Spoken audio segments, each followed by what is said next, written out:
Ladies and gentlemen, introducing Seal of Approval.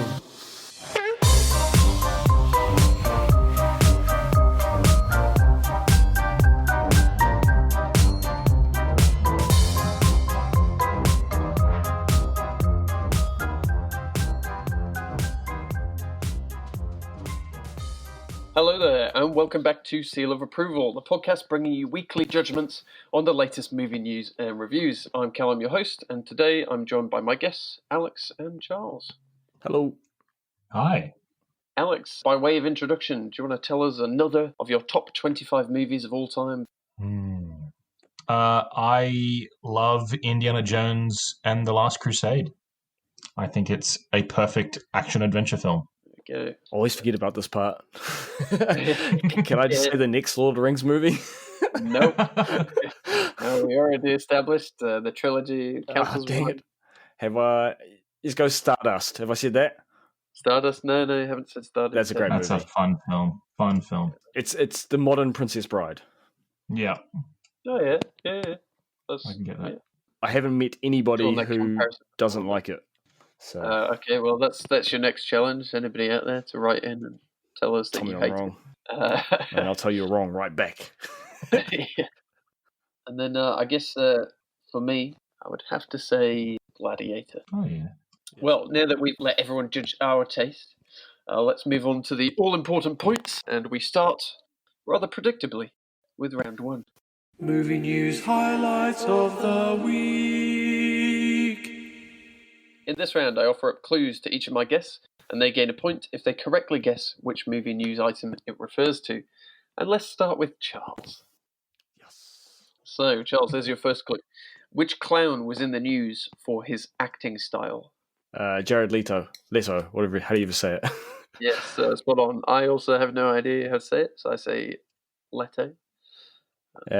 He British he appreciated idea. being referred to as a method actor, but understands that it comes with a lot of pretentious connotations at times. Yes, you are spot on. Yes, he likes Wasn't- the label, but admits it could be a little bit pretentious. So, the thoughts on method acting? Well, I think there's method acting, and then there's what he was doing on the set that he was accused of, where he was like leaving gross things in other performers. Like, I know he's playing the Joker, but it's like, don't be mean. Like, to your castmates and like leave dead animals on them, like, or on their Yeah. stuff. Like, that's kind of just Don't actually be a psychopath. Yeah. yeah. Well, that's the thing. There's method acting, and there's also then just an excuse to be a real jerk. Yeah. Like, which is it? Yeah. Well, if I can read you his quote, I find this quite interesting. He says, "I appreciate the term. I think it's a little cloudy, the definition, and it could also be really pretentious as well. I was thinking of it as my job to show up and do the best work that I can. So far, I'm agreeing with him. Yeah. So it's my job to show up, do whatever I can to be over-prepared and to deliver. It's also my job to show up and, be a pleasure to work with." And that's where he lost me. So, because from the sounds of it, he's a nightmare to work with. So, Yeah. The statement's true, but I don't know about reality. If he was self-aware enough to realize that he didn't quite meet the mark on that one. Yeah. Well, see, yeah, well, it's interesting because people do have a slight issue with the term method acting because is it really acting if you're doing the things? Well, what was I'm not sure if we brought this up last time, but it was Dustin Hoffman with Sir Laurence Olivier. Oh, yeah. You heard that quote? Yeah. It's like, I think it was The $1 Million Man or something like that. And Dustin Hoffman, to get ready for the scene where his character had just done a marathon, went and did a marathon before the scene. And then Sir Laurence Olivier goes, "Excuse me, Dustin, have you heard of acting?" Yep. That's funny. Yeah, because was it Viggo Mortensen tends to be a bit more of a method actor, gets into character. Yeah. And But I remember in a less in-your-face kind of way. Well, yeah, that's what I was going to say. Like, I remember meeting him on the set of Lord of the Rings. I actually didn't know who he was at that time. But, like, he turned up. It was a night shoot. He wasn't actually on set for filming, but he turned up, and the film was filming. We're filming in a quarry, so there's stones on the ground everywhere. We're in a tent. It's cold. It's nighttime, and he rocks up with bare feet. Like and I heard he went out into the bush in New Zealand. Yeah, exactly. Like he became and tried being a bushman, and he actually apparently went out and lived in out the bush of New Zealand for a little while just to kind of get used to the grimy life, and that's the kind of stuff I appreciate. Yeah, I know that on other sets, like I think he played a character who was like one of the other actresses was actually his character's enemy or something like that, and apparently he never talked to her, like off screen. He avoided her because his character didn't like her, and so but I feel like he's not going out of his way to be mean to her because his character doesn't like her. It's like he's doing what he can to prepare himself without imposing on anyone else. Nice feelings. Yeah. Yeah. And I can get that. I'd like to think that before he did that, he said, look, I'm not ignoring you because I have an issue with you. I'm ignoring you because I don't want to think of the good conversations we're having when I'm trying to be angry at you. And so I get that. Yeah. Interesting. Yeah, and I know there's lots of actors who wouldn't consider themselves method actors who do that. Specifically with characters that they're not supposed to like, or even characters that they are supposed to be the spouse of, and so they will act that way around it just because it's easier to remain in that state, definitely when it comes time to perform. But yeah, there's definitely varying degrees in there. As an actor myself, I feel like sometimes you don't really mean to as well. Sometimes it can be not really deliberate. You kind of, when you're playing a certain way for a certain amount of time, sometimes you get stuck in a bit of a mode. And I found that, I did a show a couple of years ago where I was playing someone who was awful, a jerk. He was a bad guy. But I noticed I actually started to treat everyone else in the cast like a jerk, like I was really mean. I'm going to say, you've been a jerk ever since. Yeah, Yeah, so when's that role finished, Alex?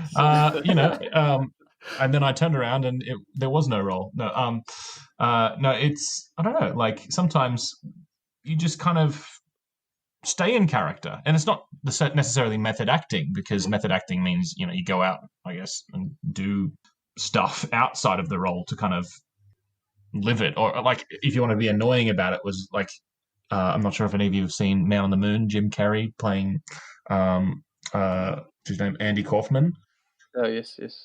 He was Andy Kaufman, he was like Sacha Baron Cohen playing Borat, who stays as Borat up until the release, of the film during everything. He was like that. He was Andy Kaufman on set, but the whole thing is that Andy Kaufman messed with people and was annoying and stuff, and so he was just horrible to work with on that movie because he would not stop being Andy Kaufman. And even the director at one point was like, "I get it, but I miss Jim. I want to talk to Jim, But please stop." Yeah, it's like I yeah, and it's just so I think really it comes down to whether or not you're being mean to people. Yeah.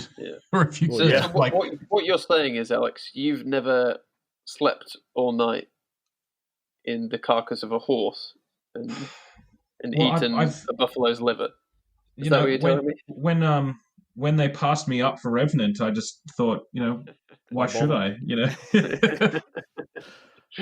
Yeah, I think there is varying degrees. I wonder how much of it actually affects the performance. What's the difference between somebody who actually slept the night in a horse versus somebody who just prepped themselves for it? Like you say, there are degrees, and there are some of the greatest actors of all time have been method actors. That's been their process. Like De Niro and Pacino and stuff like that. They were method actors. They were from that school of training, and so they were fantastic. And I think that's what Leto's kind of doing. Is I'm one of them. I'm one of these guys. And I think a lot of people do that when I'm being a method actor. It's you don't know anything about method acting. Have you actually studied under these people? Do you know what you're talking about? Or you're just being mean. And that's. Well, I'm sure method acting, I mean, it's quite a big debate, to be fair. I'm sure we could talk about that one topic for hours. But I'm sure the one thing we can agree on is that despite him saying he would be happy to return, we'd all rather not see his Joker back on the big screen. Yeah, no, that wasn't. Yeah. We've had a better one since, so why go backwards? Yes, for sure. However, he is going to be returning in the Justice League Snyder Cut, isn't he? So. Oh, is he? Yes. Jeez. Okay. So that's part of the 4 minutes of new footage that will be in there. Right. Will be Jared Leto's Joker. 4 minutes. All right, so moving on. Now I have a clue for you, Alex. Okay. So, here it goes. Which cinematic vision has a new hashtag? Oh, which cinematic vision has a new hashtag? Is this Wander and Vision? Oh, no. I thought it was a pun there. Cinematic vision has a new hashtag. I might have to ask for a second clue. More than welcome to. Which director do fans want back at the helm of a certain cinematic universe? We're not talking about Snyder still, are we? Yes, we are. Oh, we are. Oh, okay. All right. That's the news this week. Hashtag restore the Snyderverse is trending. The Snyderverse. Yes. Oh dear. Which leads to the question, should DC put him back in charge of their movies? Do you like Snyder's style? Sometimes. I think there's a few films of his that I have enjoyed, but, I did not like Sucker Punch. No. I did not like Sucker Punch. Yeah, I don't know. Sometimes he's a bit hit and miss. I don't like. He's definitely a stylistic director. Like, he has a very specific style, and sometimes it works and sometimes it doesn't. I think, I don't know, having him in control of a cinematic universe doesn't sound very, I don't know, personally. Yeah, well, so while he was at the helm, we've had, Man of Steel, Batman vs. Superman, Justice League, and Suicide Squad, and the first Wonder Woman movie. So, are you fans of any of those movies? Hit and miss. Like, some of them, like, I know I talked about some of this last time. I half and half enjoyed Man of Steel. Like, quite a lot of it I did like. Batman vs. Superman, wasn't a fan. Suicide Squad was rubbish. Completely agree.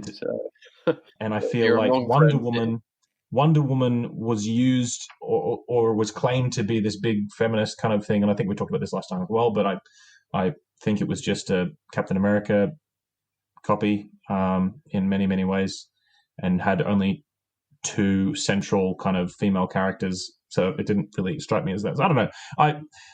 I liked less of it than, there's a lot more that I didn't like than I liked. Yeah, I'm sure that is probably more controversial, especially for general audiences. Yep. Fight me. Yeah. Listening to, and I've been reading a bit of Patty's kind of stuff about how the actual heads came in and changed her vision, because apparently the ending was very different in her mind, in her original plan, and so it was actual it was DC who got involved and were like, no, we want it to be more like this, and that's why the tone was different, and it kind of didn't land well in that last quarter, that last third. So once again, if we're talking about Snyder being, forward-running something, then, I don't have any problem with Patty. I think it was Patty Jenkins. I think it was the execs. Yeah, and that's the question, really, is like, could that be the case? I don't know. Well, and I guess a better question is, do we need a DC EU at all? I think, especially with how many, you've got how many Batman movies coming out soon, and you've got, Robert Pattinson's one, you've got this one again with Ben Affleck, you've got multiple Jokers going on. I think they're too all over the place to try and pull them together, unless they do some kind of, Flashpoint paradox thing, and like they did with the TV series, and go, but they're all connected, even though they're all played by different actors, or something weird like that. If you try to connect them, I'm having a deja vu. I must have gone on a rant like this last time. If you try and connect them, you just make it messy. Just let them be standalone films. Don't try and connect the Joker to something else. That was great as itself. Charles, have you seen Suicide Squad? I haven't seen it, actually. And it didn't seem they're very good, so I don't bother. Fair enough. Well, the director of Suicide Squad, David Ayer, is also trying to petition for his own Ayer cut. Do you think this is a good idea? Should studios bow down and give the fans what they want? Or are fans just being entitled? Studios should just let the director. That's what their job is. That's what I don't understand, is that why the director needs a new cut. Or are they just blaming it on the studios when they just drop the ball in the first place? If you get fired off of your film that you're directing, then that's when the issue kind of arises, and that's true. What seems to be happening quite regularly, actually, isn't it? It's like it actually happens quite regularly. These directors getting fired. It's like, well, if you've chosen a director, unless they're doing something in terms of misconduct, I feel like you need some pretty serious reason to fire them. I don't know. Like, unless they're doing something, but like if they've pitched an idea, because I can't imagine. Look, I've directed stuff, and I'd be like, if the people with the money were like, okay, we loved your idea when you first told it to us, and now that you're actually doing it, we don't like it anymore, so you're fired. Like, we're going to take your idea, and we're going to have someone else come in, someone who has idea what you've been doing. They're going to do what we want them to do, exactly. And that's what's going to happen. So all of the work you put into this doesn't matter. You're fired. All of the vision and stuff. Like, I feel like that would be awful. Like, yeah, see, I wouldn't want to go back and do it. I'd be like, nah, screw you guys. Totally. I'll go to another studio who will let me actually do my job. But if you put that much time and energy into something like that, then you kind of, like, if it's your baby, you'd kind of want to go, well, if I get the chance to actually bring this to fruition so people could see what it was that was in my head, then I would. I'd be like, yeah, if I get a chance, I will try and do this properly, Yeah, fair enough. It's rare for that to happen, I guess, but yeah. Yeah. It shouldn't have to happen is my answer. Yes, I can agree with that for sure. Okay, with this next question, I'll open it up to either of you. And the first person to jump in with the correct answer gets the point. Which wonderfully divisive movie just passed the $100 million mark worldwide? Wonder Woman. Wonder Woman. 1984. 1984. Oh. I said it. I got in there. Have pity. Well, I have a stutter. I think you both at least get half a point, but I think Charles might get the full point on that one. Yeah. Yes. No, this is Wonder Woman 1984. I mean, have either of you seen the movie yet? No, we went to the family movie day on New Year's Day, but Odin and I went to Monster Hunter and the girls went to Wonder Woman. They both fell asleep, so that's the only review I have. I've heard... My family have all seen it. They did not enjoy, so I avoided. Yeah, it is certainly divisive, I think. Have you seen it? No, I haven't seen it. However, I have seen certain scenes from the film, which were enough to put me off paying money to see it. Yeah. I think Patty Jenkins shot herself in the foot a little bit by celebrating too early. She's been out in the media the last few weeks talking about how the studio finally gave her free reign over this film because, I don't know if you knew this, but she did not write the first movie. She was only directing. But with the sequel, she was given free reign to do whatever she wanted, rather. And, well, it's turning out to be quite damning, I think, for her. And I know you mentioned before about how the studio put in a whole bunch of demands for the final fight scene with the big CGI mess up, but you do have a rather poorly rendered cheetah turning up and having a literal CGI cat fight with Wonder Woman. So I don't know. I think Patty Jenkins really is the one to blame here, unfortunately. I mean, you can't knock them too much. They are succeeding where Tenet failed, with 100 million. So not to be sniffed at. However, with the rumoured budget being about 200 million, and that's not including all of the marketing budget for the film and the prolonged marketing, obviously, because of COVID. But yes, I mean, hopefully Warner Media got what they wanted out of it and have enough HBO Max subscribers to consider it a success. But somehow I feel that Warner Brothers won't be too thrilled at the current numbers and Warner Media's decision to release it on streaming at the same time as the cinemas. Right, and with that, we're moving on to the next round.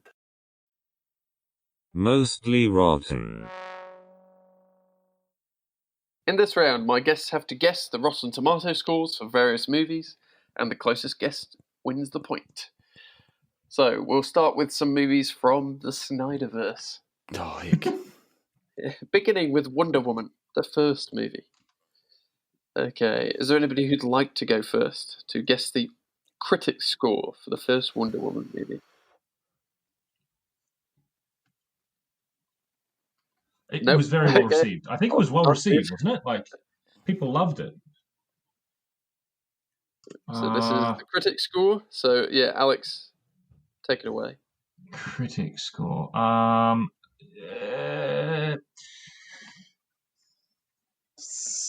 70%?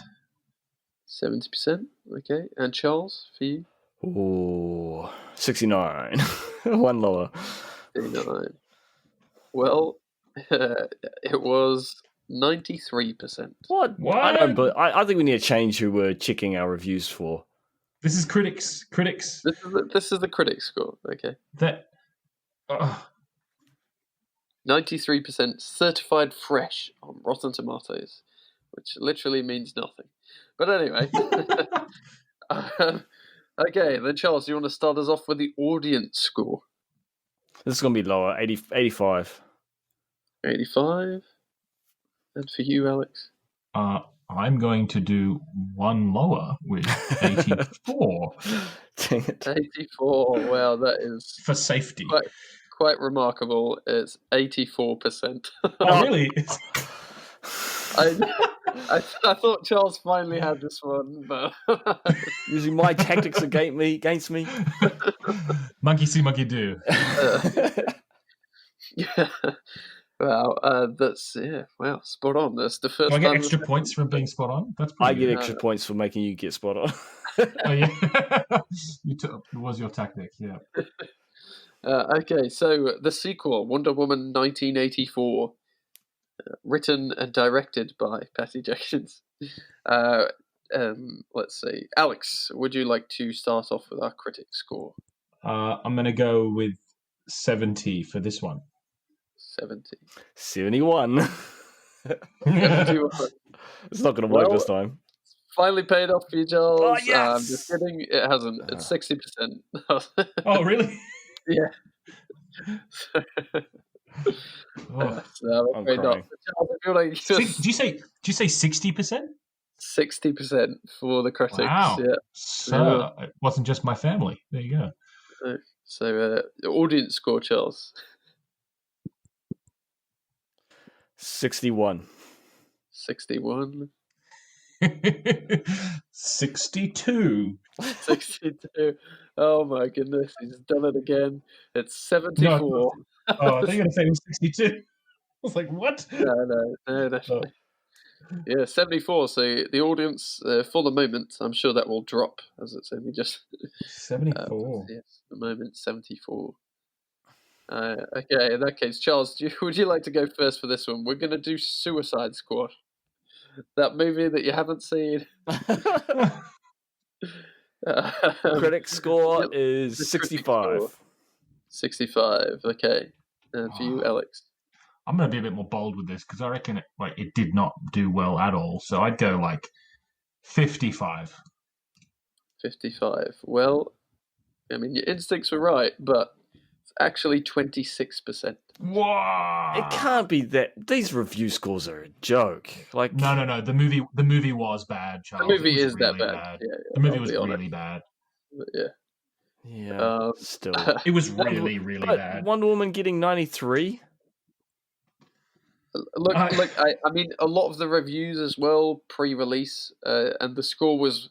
I mean, the scores have been dropping, and I think it's a classic case of the media have bought into either Patty Jenkins or have No, I been think that's bought out right, by yeah. DC and Warner Media, and have been paid to give them good reviews because.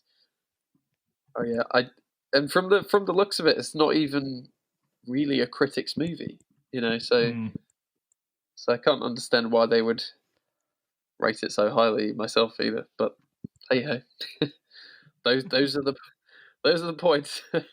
So Alex, would you like to give us the final percentage, the audience score for Suicide Squad?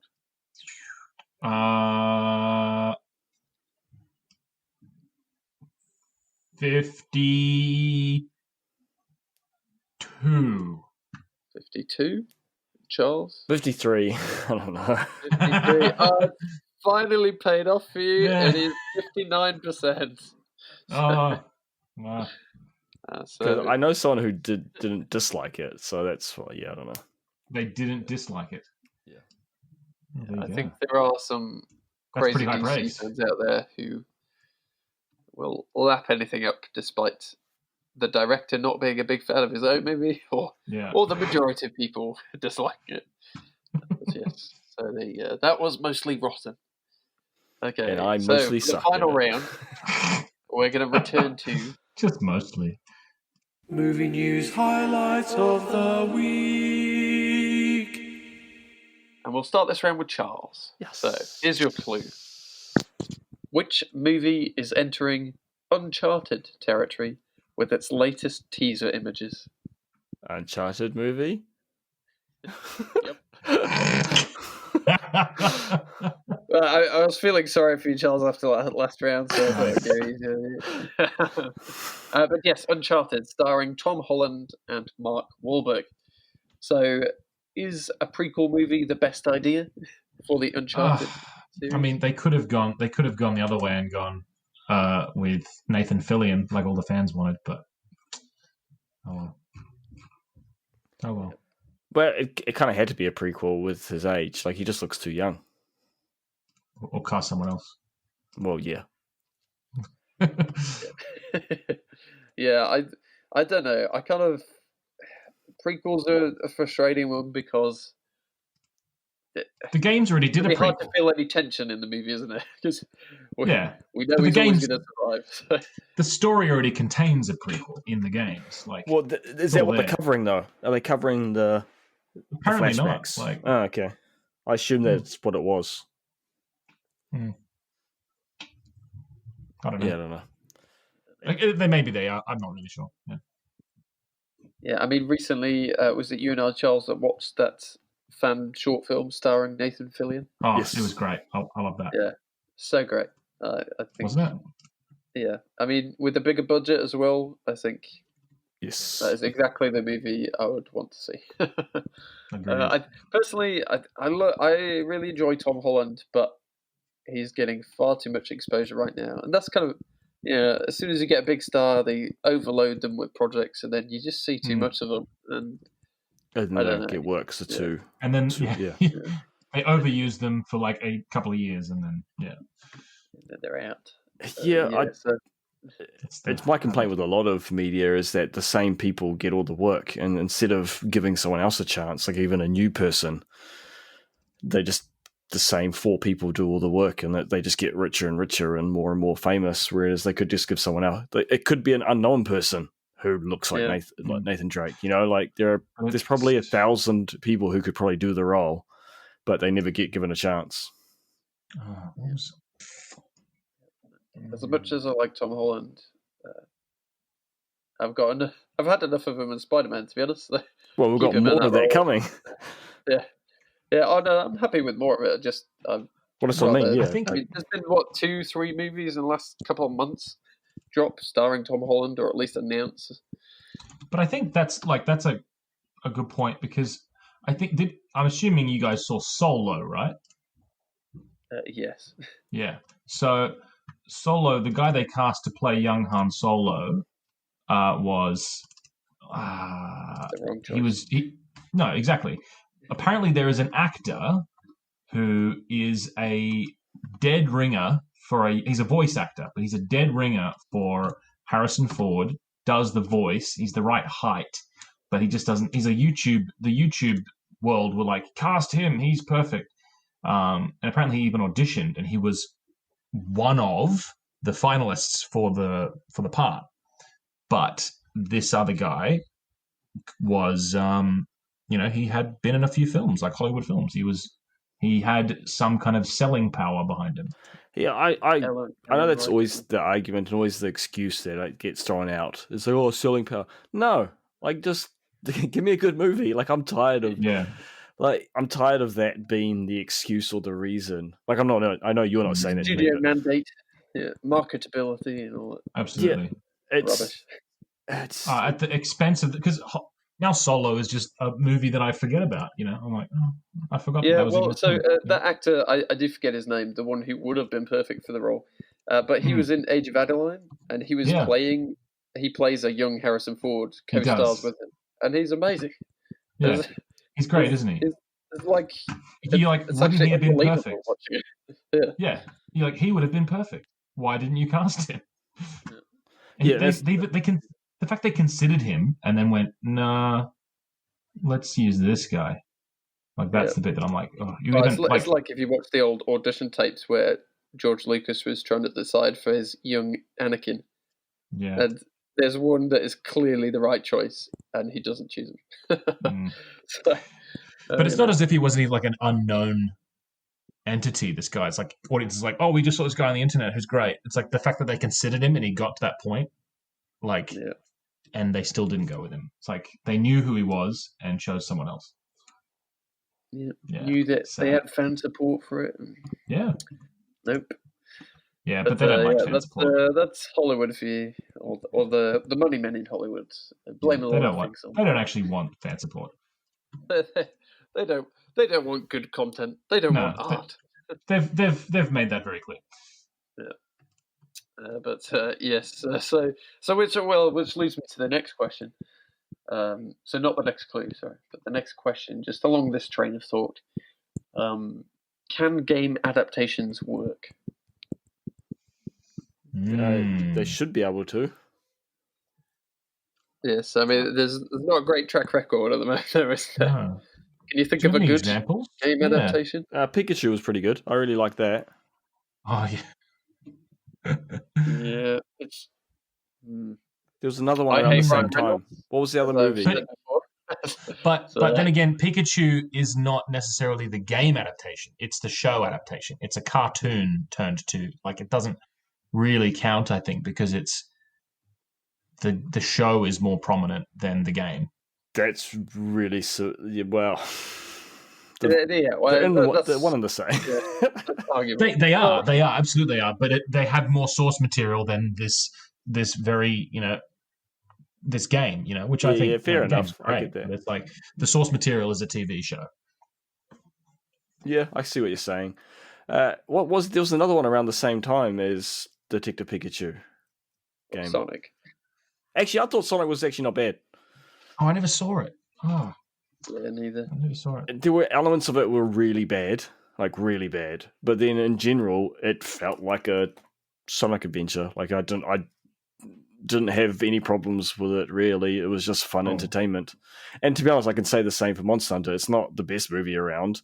They did some things clearly wrong. Like, is it based on a game? Monster Hunter? Yeah. Yeah, Okay. The game Monster Hunter. I've never played it. Yeah, it's a very specific niche game, and a lot of people don't play it. But it's more based on Monster Hunter World. It's not a Western game, so it's kind of, I think, right. It's much bigger in Japan. Yeah, like they've got Monster Hunter cafes in Japan where you can have like plushies of the little cat people and stuff. What I do know is that this film is not going to do well, or didn't do well, or something about not doing well in China because it contained a racist joke. Yeah, they've cut that out now. Right. It wasn't super bad from what I understand. I don't actually know what it was, but it was. I watched it. It wasn't great. Yeah, it wasn't great. I watched the joke. No. Yeah, no, it was, and that's probably the worst parts about it is that they often do this with game adaptations. They kind of have to take someone from our world and then warp them into this fantasy world, whereas I just don't know why. Oh, I see. And all in all, I was not looking forward to that, and they did it better than I thought they would, but they wasted too much time introducing the main character, Resident Evil lady, Jolovich, to the world. So instead of being 3/4 filled with monster hunting, it was 2/3 filled with her introduced to the world and an unnecessary human fight, because they had Tony Jaa as one of their stars, and so of course we have to have him doing some sweet martial art moves, and it was unnecessary, and I would like to have seen more. But otherwise, I actually thought it was dumb fun. Like, it was just good old entertainment. It knew what it was. But yeah, I think the big problem is again, we've talked about that. We keep talking about it. It's the money man. They don't want to make a movie that appeals to the gamers. They want a movie that appeals to everyone. And so they try and put everything in there. And make a movie that appeals to no one half the time. Well, exactly. That's my argument. Classic syndrome. Yeah. When everybody's super, and no one. And that's I don't see how they can't see that as movie studios. If they just tried, and same with gaming, if they just try and make something that they think is the best in what they like to make, they're gonna get an audience. Where if you're trying to make what you think the audience wants, you're gonna lose an audience. Yeah. So I don't know. I think game movies can work, and I think they've got better over time. The more recently, I think it's working better, and vice versa, to be honest, as well. Movie games sucked back in the day. Yeah, that's a good point. And now they're starting to get not as bad because we've got fans of these movies making the games, whereas before it was just some dude in a room by himself told to make a game. And then they watch the movie once and remember some moments that they... However, I have to say that the Return of the King, Lord of the Rings game is so much better than, say, the Avengers game. Well, never played the Avengers game still, but I do remember having a lot of fun with that game, with Return of the King. Return of the King was a fun, just hack 'em and slash 'em, like... Yeah.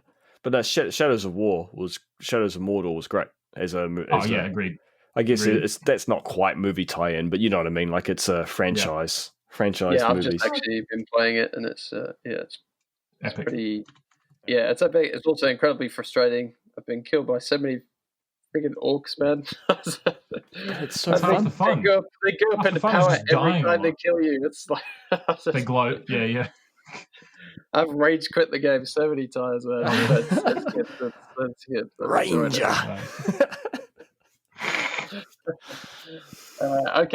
Yes. So that is the news that Uncharted has just released some more teaser images, and we'll wait with bated breath to see if it works out. Well, speaking of, before you go on, one last thing: the same director for Monster Hunter who did the Resident Evil films wants to reboot the Resident Evil film franchise. Did you know that? Like he's Mila's wife, right? Husband. Yes. Is he? Yeah. Okay. That's why she gets cut. Yeah, Anderson, whatever his name is, and that makes sense. I like Mila Jovovich in Fifth Element. Yes, I think she could actually fit really well into another superhero movie. Yeah. So, if they were to introduce her to the MCU, I think she's good. She's good at action. Yeah, she moves well, and that's what you need. In fact, she probably would have been a far better Captain Marvel. Evil. Yes, she would have. Resident Evil movies. So he wants to reboot her. He's done 6 movies that don't tie into the games at all. And they don't, do they? Yeah. and he wants to reboot them, so they do, I think. Right, because he screwed it up after over 30 years. Yeah, after 30 years of screwing it up, he's like, "Can I have another go, please?" I think we've had enough of him. Really. Yeah, I actually watched the latest one. It was the worst thing I've seen. Oh my gosh! Like, I think I need to do a marathon and watch them all. Because I actually quite that would be some of them I enjoyed. I'd be keen to do that just to laugh. Yeah, kind of like Monster Hunter. It was the worst one of them, the latest one. It was just they just threw the plot out the window. Like, you know what? The plot is the last thing people care about in these movies.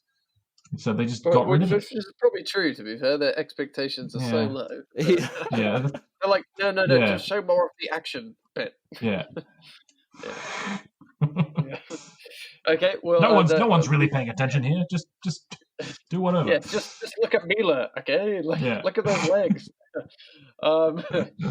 Yeah, okay, so back to you, Alex, with the next clue. Which solo hero movie has assembled a whole team-up worth of cast members? Would this be Thor, God of Love and Thunder? Thor, Love and Thunder, you are correct. Great. Spot on. Yes, Thor, Love and Thunder. Yes, I heard that. They're bringing everyone in, aren't they? They're bringing everyone back for it. Yes, in Love and Thunder, we have confirmed some of the Guardians of the Galaxy, although likely to be all of them. Yeah. But definitely Star-Lord, so Chris Pine. Yeah. Or Chris Pratt. Chris Pratt. One of the Chris's. One of the Chris's. Yeah. Well, two of the Chris's. Yeah. True. As well as Natalie Portman coming as the mighty Thor, so the female version of Thor. Tessa Thompson reprising her role as Valkyrie. Someone will explain We have Jamie Alexander returning as Lady Sif. She's been missing since the embarrassment of Thor: The Dark World. And we have the new villain, Christian Bale, playing Gore the God Butcher. So I was very surprised to hear that, actually. I was surprised that this is the kind of movie that he would join. Absolutely. Especially, he seems a bit serious for Taika Waititi. Well, that's what I was thinking. Hopefully Taika gives him a good kick up the pants. Yeah. I mean, it's an interesting character. It's literally, he believes that false deities, in his words, gods should all be killed. It's his mission to go around and kill all the gods. So what's his name again? It's Gore the God Butcher. Oh, the God Butcher. Okay, so the idea is he just wants to kill Thor. He's a god. Or just to kill all gods in general. So I guess that applies to all Asgardians, maybe? Right. I mean, they're not super clear. I always wondered about that. Like, are all of the Asgardians gods? Are all of the Asgardians gods? Like, even the random shopkeepers and stuff? Like, no, only those with plot armor are gods. Yeah, okay. But yes, so question: too many characters for this movie? I mean, it hasn't stopped them before. They're trying too hard. Did you enjoy Civil War? I don't think you did, Charles. Did you? No, I don't like it. Yeah. So it might be received similarly to you. I mean, it makes financial sense for them, right? Because the giant team always makes more money. And no one else is doing anything. It also costs more money. Yeah, true. But should the giant team ups be kept for Avengers movies only? I don't think they can. Like, because they've created these worlds, right? It's like, how do we justify where everyone else is? Like well, yes. They've kind of shot themselves in the foot in that extent because they can't really get away with doing solo films for some of these characters. It's like, well, that's the problem I've had with the TV shows when they put them in the same universe. It's like, why isn't Spider-Man turning up? Why isn't Captain America turning up? Where's Iron Man? Like, if there's such a bad Doomsday thing, one of the big hitters are going to be turning up. And so, you're right, it does make sense that they are there. If he needs help, it's good that it's there to help him. But yeah, so I guess they wrote themselves into the situation, and it probably is good. Because that's the Spider-Man games I really like, the new ones. But they're based in the Avengers in this universe now. Are they? They've changed the model of the Spider-Man from the original one to look more like Tom Holland, and so they've retroactively done that to their original Spider-Man game, last year's one, and in the new the Miles game, he's the new model as well. And there's the Avengers Towers.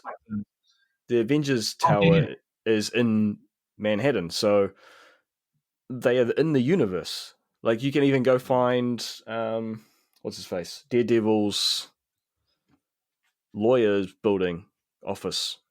Oh, right. So in Hell's Kitchen, so Daredevil's technically in the city, but does he help you with any of the villains? No.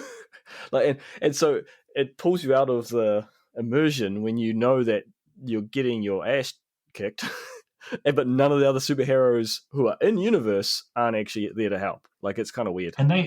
And during the Spider-Man movie, they actually had to, like the first one, the Homecoming thing, it's like because he was established in a team-up movie. He was established in Civil War. Like, that's how they introduced him.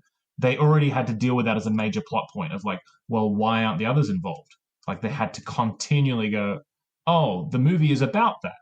It's about that he's a kid and that, he's not a big boy, that kind of thing. It's like, and that's they actually made it a giant plot point. And that's my biggest complaint of why is Iron Man making Spider-Man's suit. Like, his first suit is made by Iron Man, and I just hated that. It was, granddad Iron Man.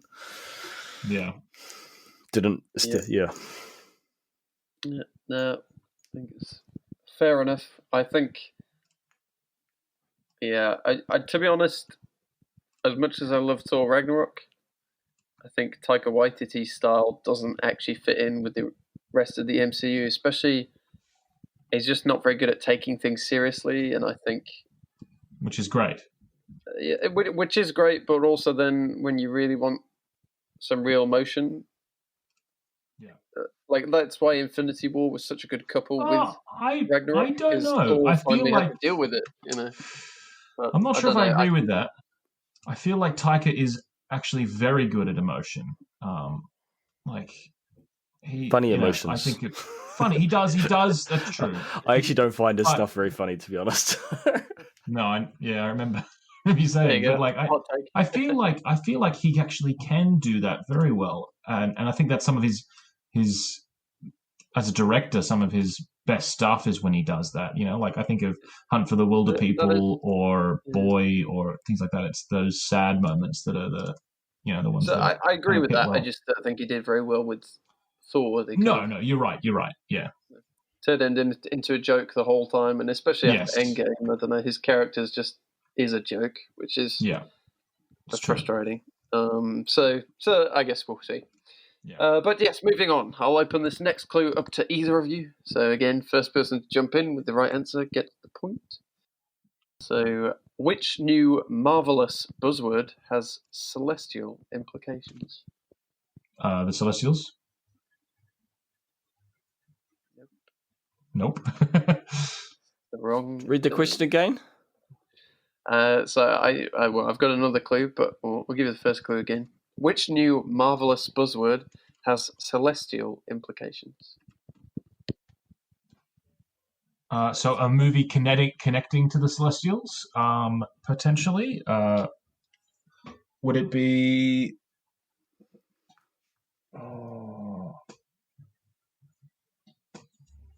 The Loki TV show, or is it a movie? No. So, here you go. Here's another clue. In a COVID-free world, we'd have already seen this movie. Black Widow? Nope.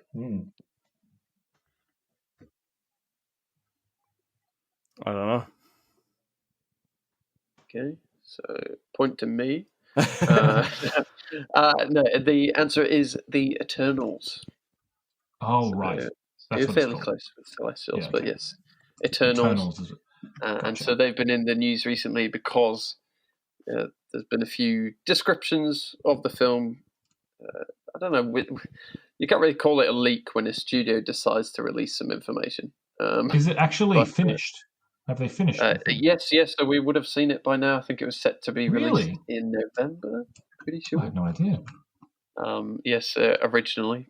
So that will be next year, I'm pretty sure, is the new slate. Right.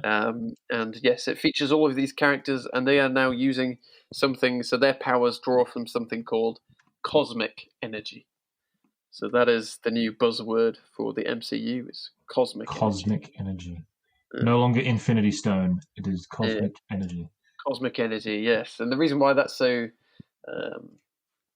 not controversial, but has got people talking, is because the Fantastic Four, obviously they've announced their arrival into the MCU. It'll be actually the director of the Spider-Man movies will be directing the Fantastic Four debut in the MCU, and so their powers are derived from cosmic energy. Yeah. And then also this kind of hints at Galactus being the next big threat. Yeah. Have they cast John Krasinski and Emily Blunt yet, or is that just? They haven't released the casting information. Emily Blunt and John Krasinski apparently have had meetings with the heads of Marvel. However, they haven't chosen to divulge what those meetings were about and whether it was for the Fantastic Four. But I would be surprised if it wasn't. Yeah. Especially with all the hype, the fan requests online. Exactly. Yeah. But this cosmic energy, are you guys excited for that? Is Galactus too big a villain? I think he's too physically large as a villain. Like in a physical sense, yeah. Yeah. It's like if Thanos had been the size of a planet, It's like I don't think I'd really, get it.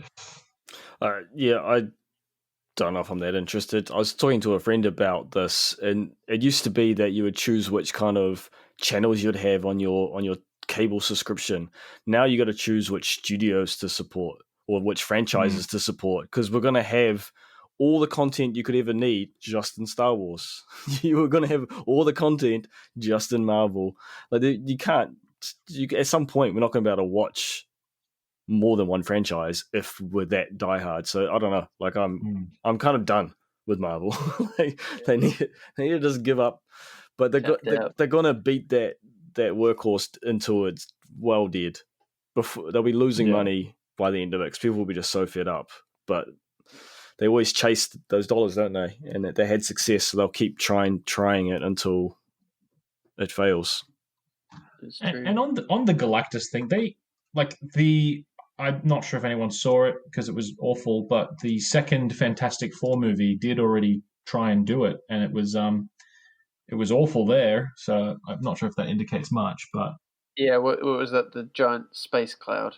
Yeah, I mean that was supposed to be him though. Like I think it was. I assume it was supposed to be him. Yeah, I think you're right. But because it was Silver Surfer, and I think that's always a connection to Galactus, isn't it?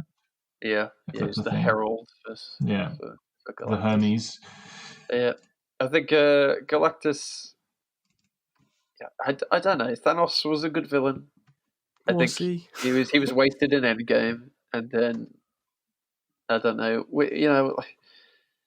Can you get a bigger threat than the Infinity Stones? Well, that's the problem. Do I really care that much? But that's the thing, because the kind of reach a peak level. But that's the fact that they're doing superhero movies. These comic books were so large, like they've been going so long. There's just infinite source material with stuff they can do, and what they're trying to do is make it fit in a world that makes sense. It's like they're trying to make it make sense, and it just can't really, because it's so fantastical. Well, and then they try very hard. Yeah, and the comics would reboot, and they'll do a whole new story arc, and it's basically starting a game, whereas they're tying this all together into the one universe. It's also a completely different genre, almost, or style, because the comics were so almost silly, like to a certain extent, the way that they made these characters look, and the way they were. I don't know. Yep. Could be too much. Yep. I agree. I think it's I don't know. I feel like it's run its course, and it's. I mean, some of the TV shows might be a bit interesting. Things like WandaVision looks, just because of its style and how hopefully it's not that connected to a larger MCU universe. That might be interesting, but otherwise, don't really care too much about Falcon and the Winter Soldier. Loki looks interesting because again, that's quite separate. Essentially, it looks like the MCU version of Umbrella Academy. It does actually, or something like that. Yeah, but yeah, it's just too much to watch. That's the thing. Like, so you're either going to be a Star Wars guy or you're going to be a Marvel guy. And thus begins the franchise wars. Yeah, because you don't have time in the day to watch everything they're releasing. Yeah. Well, I mean, their handling and writing of Star Wars is terrible. So I think I'd take the MCU over Star Wars, to be honest. But yeah, maybe morbid curiosity. You never know. They have announced just so many things. That's the thing. Like for both franchises, they just announced so much. Yeah. Like, but look, this is all just Disney we're talking about. Like, no one else has airspace anymore. Yeah. It's basically just It is a monopoly. Yep. Now that evil corporation. But yes. Okay. Well, at the end of our final round, Charles loses on 7 points, and Alex has 11. Ooh. Which means that it's time for some bonus points. Ooh, I like bonus points. This is where you win. I'm sure of it. Yes. These next clues will be quick fire. So they're all available. Not my strength. I guess. A chance for Charles to crawl his way back to victory. Leap my way back to victory. Here goes. Here's the first clue. The only clue for this particular news item. Which animators teased another year to go before their return? Into the Spider-Verse. I don't know what they're called. Marvel. Yes. Disney. Sony. Yes. Into the Spider-Verse 2. Yeah. Really? Put up a post on Twitter saying that one more year down, another to go. So I don't know what's taking them so long. I've got like half the amount of frames per second. First movie was great. But, but whatever. Okay, next item. Which movie had the largest US box office numbers in 2020? Oh, Bad Boys for 1984. It is Bad Boys for Life. What? Yes, spot on, Charles. I just read that today. Wonder Woman's was after 2020. Oh, you're right.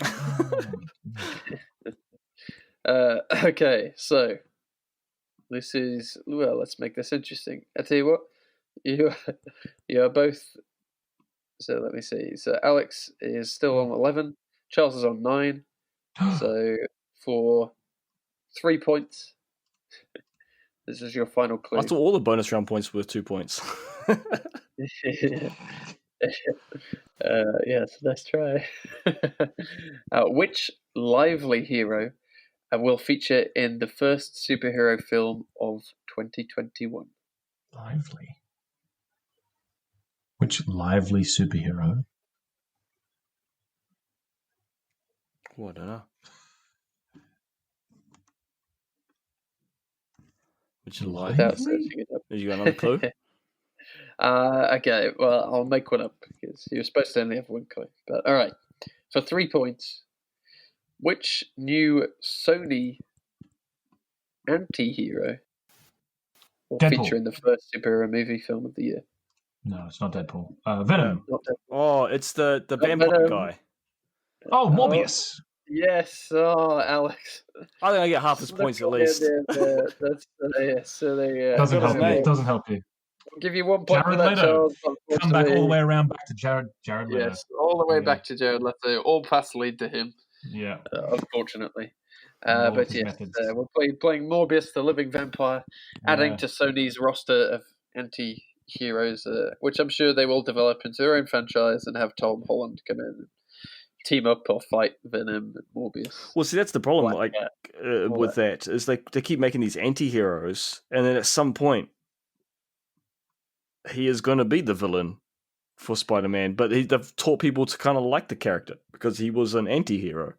He wasn't super bad. So I don't know. Like Which could be interesting if it was handled well, but it won't be doubt though. But yes, so Charles made a valiant effort with 10 points. But it's Alex who snatched victory today with 14 points. 14. Well, congratulations, Alex. You've won yourself a true feeling of achievement. Well done. For at least the next week. I feel it. Yes. Unfortunately, Charles, you have no such feeling. Okay, Alex and Charles, was this a good week for movies or movie news?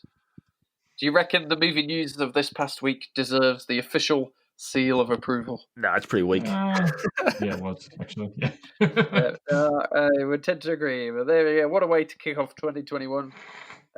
No seal of approval.